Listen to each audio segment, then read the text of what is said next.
प्रत्येक यशस्वी पुरुषाच्या मागे एका स्त्रीचा हात असतो हे तंतोतंत खरं ठरलंय ठाण्यातल्या दिनेश भीमराव कांबळे या युवकाच्या बाबतीत।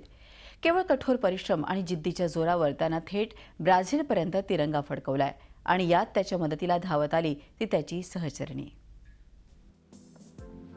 दिनेश भीमराव कांबळे अपार मेहनत हे त्याच्या या पिळदार शरीरामागचं रहस्य आणि त्यापाठी दडलीये कमालीची जिद्द। या जिद्दीच्या जोरावर या पठ्ठ्यानं ब्राझील इथं झालेल्या मिस्टर वर्ल्ड चॅम्पियनशिप मध्ये भारताचा तिरंगा मानानं फडकवलाय। 60 किलो वजनी गटात त्यानं कांस्य पदक पटकावलंय।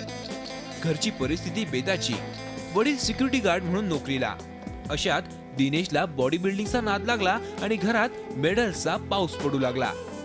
आर्थिक परिस्थिती बेताची असल्यानं डाएट परवडेना, त्यामुळे तो स्वतः जिम इन्स्ट्रक्टर म्हणून कामही करू लागला। स्पर्धेसाठी ब्राझीलला जावं लागणार हे देखील त्याला 10 दिवस आधी कळलं। त्यामुळे हवी तशी तयारी तर झाली नव्हतीच, पण त्याहूनही मोठी अडचण होती ती पैशांची।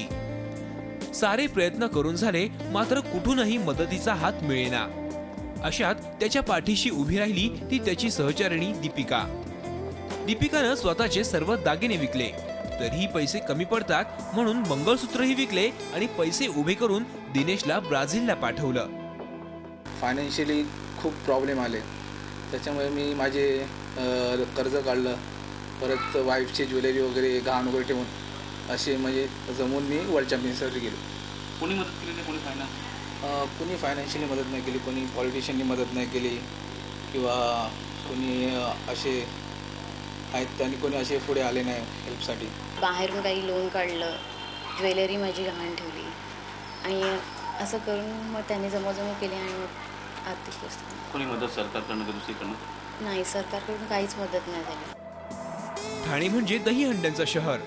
दरवर्षी उत्सवाच्या काल्यात इथले राजकारणी स्वतःच्या पोळ्या भाजून घेतात। मात्र ठाण्याचं आणि देशाचं नाव आंतरराष्ट्रीय पातळीवर नेणाऱ्या अशा खेळाडूंसाठी हे झी मीडिया मुंबई।